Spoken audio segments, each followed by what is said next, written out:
काल महाराष्ट्रातल्या एका जिल्ह्याच्या ठिकाणी एका पक्षाच्या जिल्हा प्रमुखाने पत्रकार परिषद घेतली। या पत्रकार परिषदेमध्ये हा जिल्हा प्रमुख ढसाढसा रडला। गेली 19 वर्ष आपण पक्षासाठी काम करत असल्याचा पाढाच या जिल्हा प्रमुखांनी वाचून दाखवला। तसं म्हणायला गेलं तर ही एक जिल्ह्याची बातमी, पण ही गोष्ट राज्य पातळीवर चर्चेत आली। प्रत्येक न्यूज चॅनलवरून जिल्हा प्रमुखांचं ते ढसाढसा रडणं दाखवलं गेलं। कारण होतं त्यांनी केलेले आरोप।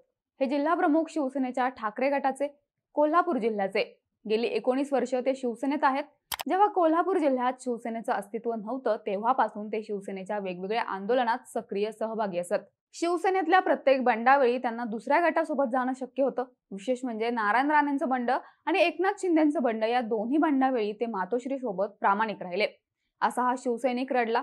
त्यातही त्यांनी पक्षात नव्याने दाखल झालेल्या सुषमा अंधारेंवर आरोप केले। त्यामुळे हे प्रकरण राज्यभर चर्चेत आलं। हे प्रकरण नेमकं काय आहे? हकालपट्टी करण्यात आलेले शिवसेनेचे जिल्हा प्रमुख मुरलीधर जाधव कोण आहेत? त्यांनी कोणावर आरोप केलेत आणि याबाबत मातोश्रीवर पुन्हा अन्याय केल्याचे आरोप कसे होत आहेत पाहूयात या व्हिडिओच्या माध्यमातून। नमस्कार, मी नम्रता आणि आपण पाहताय बोलभिडू।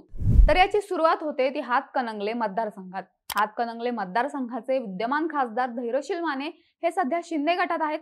त्यांच्या मातोश्री निवेदिता माने या पूर्वाश्रमीच्या याच मतदारसंघातून राष्ट्रवादीच्या खासदार। मागील निवडणुकीच्या काही काळ अगोदर धैर्यशील माने हे शिवसेनेत आले आणि खासदार म्हणून निवडून आले। सांगण्याचा मतितार्थ इतकाच की एकनिष्ठ विरुद्ध उपरे अशी जी प्रत्येक पक्षातल्या वादाला किनार असते तशी ती इथे देखील आहे। धैर्यशील माने हे नव्याने आलेले तर मुरलीधर जाधव हे जुने जाणते पक्षाचे एकनिष्ठ शिवसैनिक। आता याच मुरलीधर जाधवांनी हातकणंगले लोकसभेतून निवडणूक लढवण्याची तयारी केली आहे। आता तरी पक्षातले एकनिष्ठ लोकांना तिकीट मिळेल या जाणीवेतून मुरलीधर जाधवांनी लोकसभेसाठी तयारी सुरू केली असल्याचं बोललं जात होतं। इथे समजून घेण्यासारखा मुद्दा म्हणजे मुरलीधर जाधव हे निवडून येण्याच्या निकषामध्ये मागे पडतात, पण एकनिष्ठतेच्या व्याख्येत वरच्या क्रमांकावर लागतात। आता त्यांच्या एकनिष्ठतेच्या व्याख्या देखील आपण पाहूयात। 22 फेब्रुवारी 2005 रोजी मुरलीधर जाधवांची कोल्हापूर जिल्ह्याच्या शिवसेनेच्या जिल्हाध्यक्ष पदावर नियुक्ती करण्यात आली होती। तेव्हापासून ते हातकणंगले भागात शिवसेनेचं काम करतायत। सुरुवातीचा काही काळ शहराध्यक्ष, त्यानंतर तालुकाध्यक्ष असा प्रवास करत मुरलीधर जाधवांकडे जिल्हाध्यक्ष पदाची जबाबदारी आली। दरम्यानच्या काळात शिवसेना विरोधी पक्ष म्हणूनच राज्यात होता। या काळात चप्पल फेक आंदोलन करणं, शासकीय अधिकाऱ्यांच्या तोंडाला काळं फासणं, प्रसंगी अंगावर गुन्हे घेणं अशा सर्व गोष्टींमधून मुरलीधर जाधव गेलेत। थोडक्यात एक कडवट शिवसैनिक असल्याच्या ज्या काही व्याख्या केल्या जातात यामध्ये मुरलीधर जाधवांचा समावेश होतो। आता बोलूयात नेमकं घडलं काय होतं त्याबद्दल। तर काही दिवसांपूर्वी हातकणंगले लोकसभेतून दावेदारी करणारे राजू शेट्टी यांनी मातोश्रीवर जाऊन उद्धव ठाकरेंची भेट घेतली होती। या भेटीनंतर शिंदे गटाचे धैर्यशील माने यांच्या विरोधात ठाकरे गट राजू शेट्टींना पाठिंबा देईल अशा चर्चा सुरू झाल्या। नेमक्या याच घटनेनंतर मुरलीधर जाधवांनी जाहीरपणे नाराजी व्यक्त केली। या नाराजीनंतर मुरलीधर जाधवांची पक्षातून हकालपट्टी करण्यात आली आणि प्रकरण चर्चेत आलं। आता मुरलीधर जाधवांचा राजू शेट्टींना आक्षेप का आहे ते समजून घेऊयात। शिवसेनेची प्रभावी ताकद नसल्याने हातकणंगले लोकसभा मतदारसंघातून शिवसेनेने नेहमीच माघार घेतल्याचं बोललं जातं। विशेष म्हणजे 2014च्या निवडणुकीत राजू शेट्टींनी शिवसेना भाजप युतीला पाठिंबा जाहीर केला होता।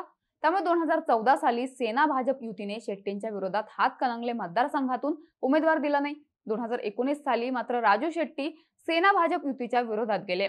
तेव्हा शिवसेनेने जिंकण्याचा निकष समोर करून धैर्यशील मानेंना उमेदवारी दिली। आता पुन्हा जिंकण्याची बेरीज करण्यासाठी राजू शेट्टींना मातोश्रीचा हात पकडण्याचा प्रयत्न सुरू केलाय आणि याच गोष्टीला मुरलीधर जाधवांचा आक्षेप आहे। त्यांच्या मते राजू शेट्टी असोत वा धैर्यशील माने या लोकांना समर्थन देण्याच्या नादात पक्ष वाढत नाहीये। पक्षासाठी 20-20 वर्ष झटणाऱ्या एकनिष्ठ शिवसैनिकांचा सन्मान होत नाहीये। पण याच सोबत मुरलीधर जाधवांनी मातोश्री आणि उद्धव ठाकरेंना देखील आरोपीच्या पिंजऱ्यात उभा करण्याचं काम केलं। अजूनही अंतर्गत गटबाजी कशी चालते याचे आरोप केलेत। त्यामुळेच हे प्रकरण फक्त एका मतदारसंघापुरतं मर्यादित न राहता राज्यभर चर्चेत आलंय। तर मुरलीधर जाधवांनी प्रमुख आक्षेप घेतला आहे तो सुषमा अंधारे यांच्यावर। सुषमा अंधारेंच्या हस्तक्षेपामुळे एकनिष्ठ शिवसैनिकांवर अन्याय होत असल्याचे आरोप त्यांनी मांडलेत। यामध्ये सुषमा अंधारेंसोबत माजी आमदार सुजित मिंचेकर, ठाकरे गटाचे संपर्क प्रमुख अरुण दुधवडकर यांच्यावर देखील आरोप केलेत। मुरलीधर जाधवांच्या मते सुषमा अंधारे आणि सुजित मिंचेकर यांचे पूर्वीपासूनच चांगले संबंध आहेत। या दोन्ही नेत्यांनी माझ्या विरोधात उद्धव ठाकरेंचे कान भरल्यानेच माझी पक्षातून हकालपट्टी करण्यात आली।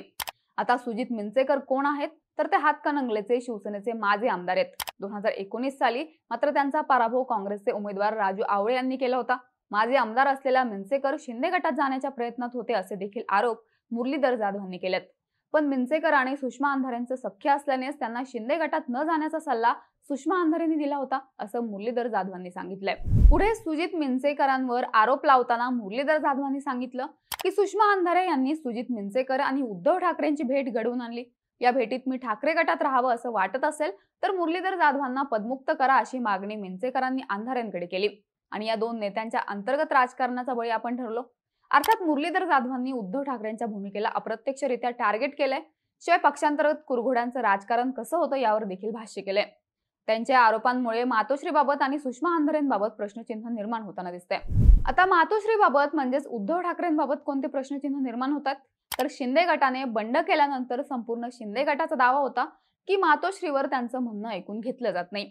मुरलीधर जाधवांच्या आरोपांमुळे याच गोष्टीला बळ मिळताना दिसतंय. दुसरं प्रश्नचिन्ह निर्माण झालंय ते निष्ठावंतांना डावलण्याचं.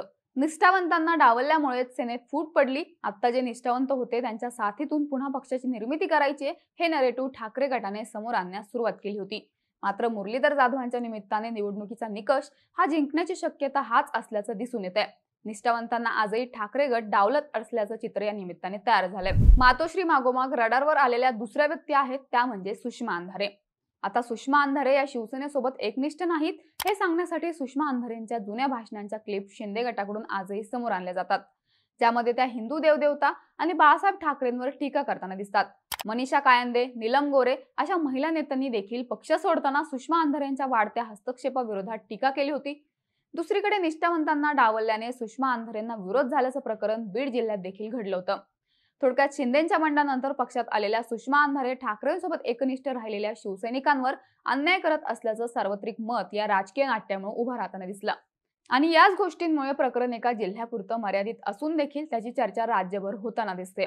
तुम्हाला काय वाटतं, या प्रकरणात कोणाची बाजू बरोबर असावी आणि कोणाची चुकीची असेल? तुमचं मत कमेंट करून नक्की सांगा आणि अशाच माहितीपूर्ण व्हिडिओसाठी बोलबिडूच्या YouTube चॅनलला सबस्क्राईब करायला विसरू नका.